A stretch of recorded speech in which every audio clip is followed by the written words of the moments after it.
in this work, we are towards a double hybrid VTOL UAV system.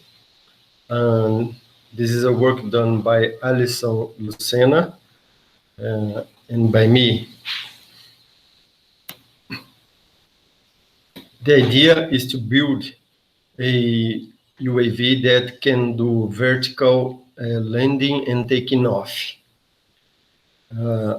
So for that, there exists several configurations in the literature.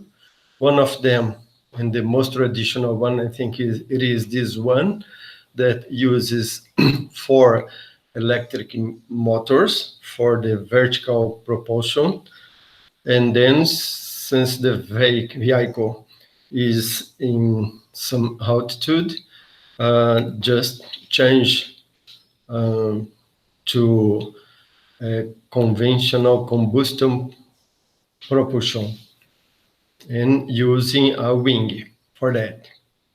Well, in our configuration, we intend to use a UAV like this one. Not that we have here just 2 electrical motors and 1 combustion motor as in the other model. And instead of having a horizontal plane in here, the 2 electrical motors are aligned with the wing of the plane. So we use a conventional flying wing. Of course, it has been designed according to the motors that we want to use, and the motors were all set for it after it was chosen. And it has this third motor for making the horizontal flight after it changes the mode of flight. Not the 2 only motors. These motors together with the elevons are responsible for some motions of the UAV system. For example, if I want to screw left or right, we just have to put more or less power in one of the these 2 electrical motors. Okay, note the elevon in here is down. So if we want for this UAV to go forward or a little backward, for example, for landing, or we just can move the elevons, in this case both of them, right to the front or to back, and it is going to have this forward or retraction movement done. The other situation is where we want to make rotations around the z-axis, yet in vertical flight position. In this case, we just need to put 1 elevon for each side, 1 to the front and 1 to the back, for example, would make it rotating counterclockwise motion, rotation motion. If I do the opposite, it goes in the other direction because of the windy passing through them. Okay, the elevons are also used in the horizontal flight motion.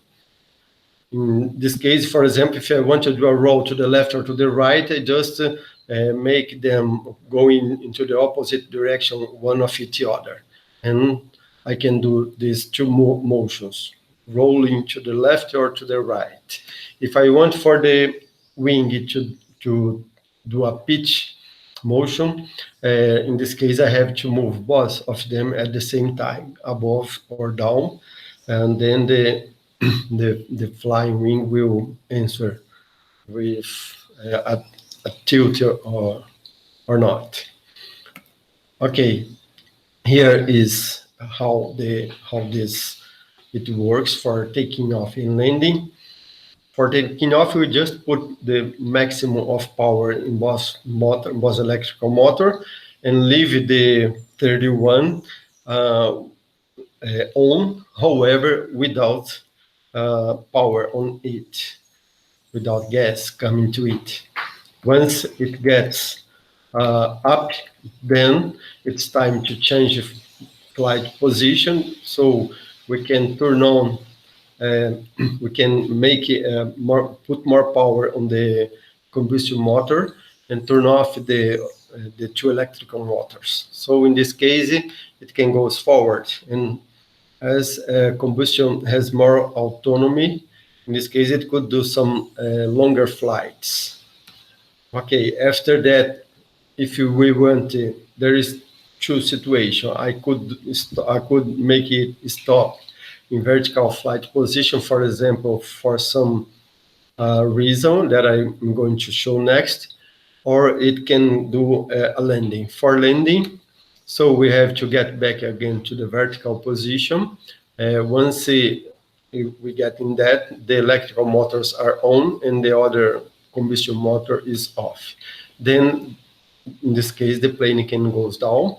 A problem that happens not only in takeoff but also in landing is that when the plane is at some 70 to 80 centimeters from the ground, it completely loses stability because of the windy conditions in here. There is no stability. So for taking off, it is not a problem because it just pushes the motor with the maximum velocity, and that's okay. But however, with landing, this might be a problem that we didn't study yet. We're going to do that after the COVID-19 outbreak. We can study this case in more detail, but we didn't do that yet. However, we got some landing already. Okay, this is how it operates. The other situation, as I told, is where I can stop the flight, stop the plane during the flight for doing some, I don't know, maybe I want to take a picture of some object, and then I get back again to horizontal flight position. Okay, we have chosen a wing with 1 meter and 20 centimeters. It has an area of 0.339 square meters and an aspect ratio of 4.28. The aerodynamic chord is of 0.26 meter, and it has a gravity center of 0.242 meters from one of the extremities. For the wing profile, we have chosen a symmetrical one because otherwise this would result in a force that could produce some instability, and we don't want that. We want it more stable as possible. So the symmetrical one is not unique. There are some wing profiles for that. For example, here we have studied the NACA 0012, the Epler EA6, and the S1012 profiles. From those that we studied, the NACA was the one which gave us the best performance in our simulations. And so we have chosen it as the wing profile to be used in our work. Here we show the architecture of the embedded system components. We use two electric propulsion motors, as I said before, with their controllers.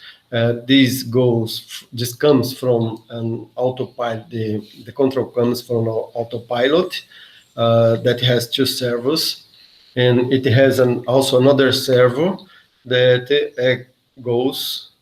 which goes to the propulsion with internal combustion, which is the main that maintains the UAV for more time in flight. Okay, remember these two electric motors are used in situations of landing, taking off, and eventually if you want to stop during flight for doing some task. Here you can see the items with their characteristics. And this is the built wing that Allison has constructed. With here, it has already a rubber covering it, and the electrical and the other motor are on, and the components too. Okay, for the flight setting and tests, we have used the mission planning, and I want to mean that the system is ready for doing tests with autonomous flight. However, we didn't do that yet due to COVID-19 break, so we are going to do that after this time. By now, what we have done is flights with remote controlled, and also we were going to do after the break tests with autonomy. That means how long can this airplane go? Can this UAV go? Okay. During our tests with remote controlled flight, here we can show the transition from a vertical to a horizontal flight. It went good. And then in here, we can show when it gets back. In this case, it was changed at 9 meters of height, and here it's about 4 meters. With 5 meters of decreasing, it got stability again. We got to recover from the horizontal to the vertical flight. So we should have some 5 meters of height in order for this operation to be, and we are going to work in this yet. Also here you can see the landing of it, of course, in a place that does not hurt the UAV. So in conclusion, we have built a complete system that is ready. We are now building another one, a little longer, with a wing of 1.5 meters, and we are going to make some tests with this new one to see if you get more stability. And that's it. Thank you very much.